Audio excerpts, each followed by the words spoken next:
สบายดี FC เมื่อทุกคนเนาะที่ติดตามช่อง YouTube ของเสียงผู้ไทยสตูดิโอมินิซีมาคัฟเวอร์เพลงกับบ่าวเอกศิลาทองเนาะ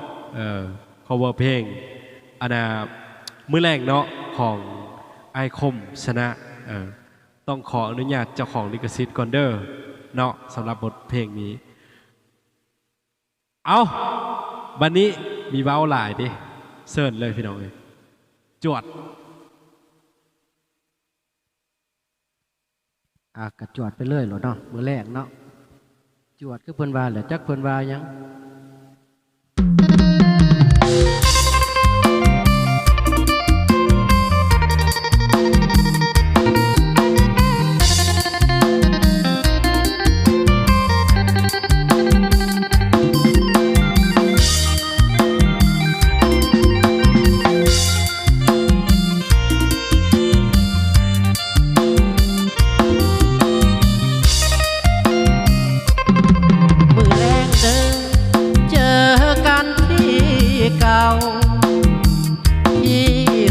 คนเฒ่า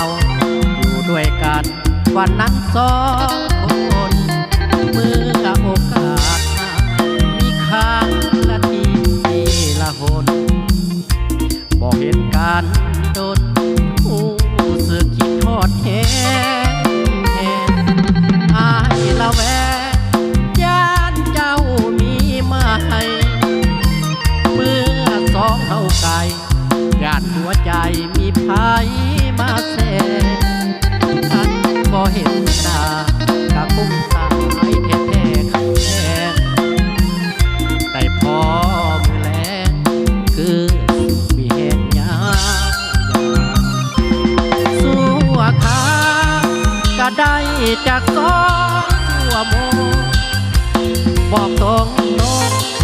อีกหลายอายคิดน้ำเจ้าไปโนลาโอเคน้องบอกเก่านางจำจอกเบาๆก่อนหาให้เบาลงกันคือแรงน้องพอกันที่เก่า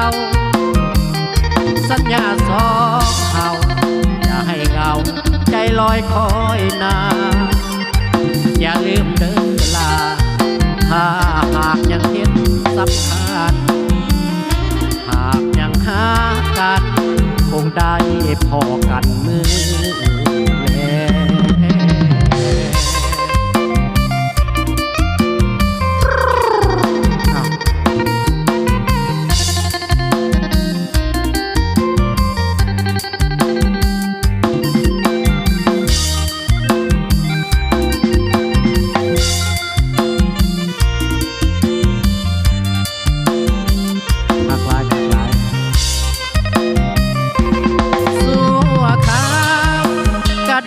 จากสองตัวโมบอกตรงคิดหลายไอ้คิดน้ำเจ้าไปน้องลาโอเคน้องบอกเก่านางตำจอกเบาก่อนห้าวให้เบาลงกันมือแรงน้องพอกันที่เก่าสัญญาสองเขาอย่าให้เงา